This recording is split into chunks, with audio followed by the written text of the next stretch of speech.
Selamat pagi anak-anak. Apa kabar? Sehat? Alhamdulillah. Semoga kita selalu dalam lindungan Tuhan Yang Maha Esa. Nah, anak-anak, sebelum kita mulai pelajaran pada pagi hari ini, marilah kita berdoa menurut agama dan kepercayaan masing-masing. Berdoa mulai. Selesai? Nah, anak-anak, pada pagi hari ini kita akan belajar, yaitu untuk kelas 3 kita akan belajar tema 1, subtema 1, yaitu tentang ciri-ciri makhluk hidup. Untuk kelas 4 kita akan belajar tema 1, subtema 1, yaitu tentang keanekaragaman budaya bangsaku. Kita masuk ke kelas 3, yaitu tentang ciri-ciri makhluk hidup. Dimana apa saja makhluk hidup itu? Ya, contohnya seperti manusia, tumbuhan, dan hewan. Di sini Ibu mengambil contoh salah satu contoh hewannya yaitu ikan. Nah, setiap makhluk hidup itu mempunyai ciri-ciri. Apa saja ciri-cirinya? Ya, ciri-cirinya yaitu bernafas, bergerak, peka terhadap rangsang, membutuhkan makanan, bertumbuh, berkembang biak, dan mengeluarkan zat sisa. Kita masuk pada poin pertama, yaitu bernafas. Pada umumnya, makhluk hidup ini bernafas, yaitu menghirup oksigen dan mengeluarkan karbon dioksida. Yang kedua, yaitu bergerak. Nah, bergerak ini kalau pada manusia dan hewan, yaitu pergerakannya terlihat jelas karena mereka memiliki alat gerak.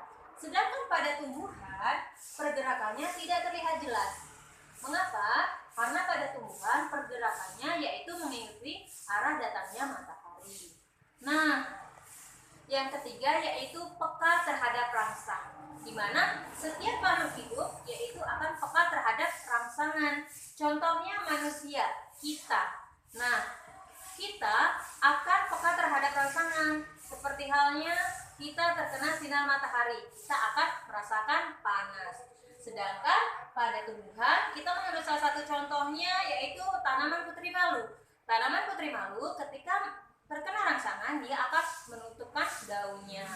Nah, yang keempat yaitu membutuhkan makanan. Setiap makhluk hidup itu akan membutuhkan makanan untuk dijadikan sumber energi.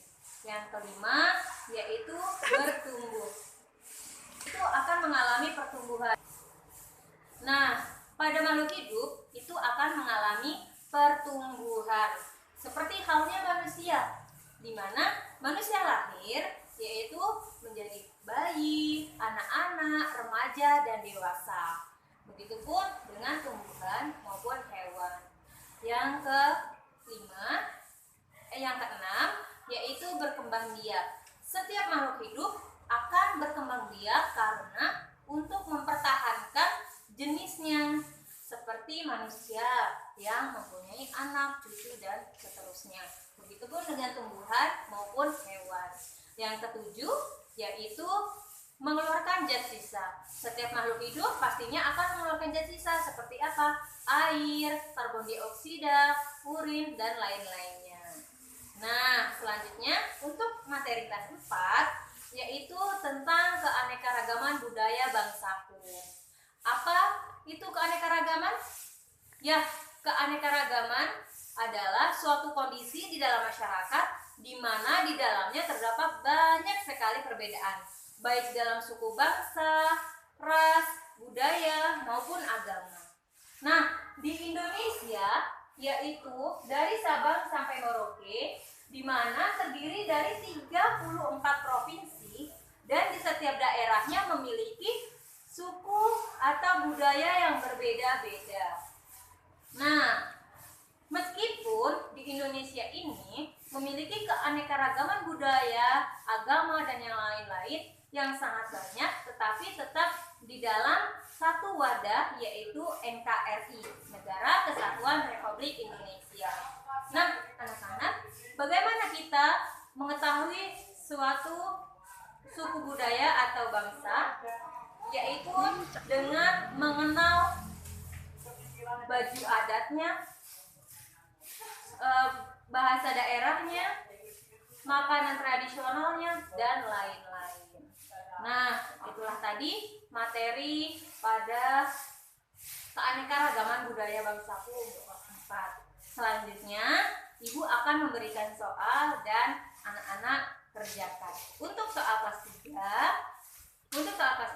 soal pertama yaitu apa yang dimaksud dengan makhluk hidup? Yang kedua, sebutkan ciri-ciri makhluk hidup. Untuk kelas 4, soal pertama yaitu apa yang dimaksud dengan keberagaman. Yang kedua, sebutkan contoh keberagaman budaya yang ada di sekitar kita. Nah, itulah anak-anak, sebelum kita menutup pelajaran pada pagi hari ini, marilah kita simpulkan materi yang telah kita pelajari. Nah, untuk kelas 3, bahwasanya makhluk hidup mempunyai ciri-ciri, yang mana ciri-cirinya bernafas, bergerak, terus peka terhadap rangsang, lantas membutuhkan makanan, bertumbuh, terus berkembang biak dan mengeluarkan zat sisa. Untuk kelas 4, kesimpulannya, keberagaman yang ada di Indonesia kita harus menjunjung tinggi, karena menghargai keberagaman yang ada merupakan citra dari sikap persatuan dan kesatuan. Nah, sebelum kita tutup pelajaran pada pagi hari ini, marilah kita berdoa. Berdoa mulai, selesai. Ibu akhiri, wassalamualaikum warahmatullahi wabarakatuh.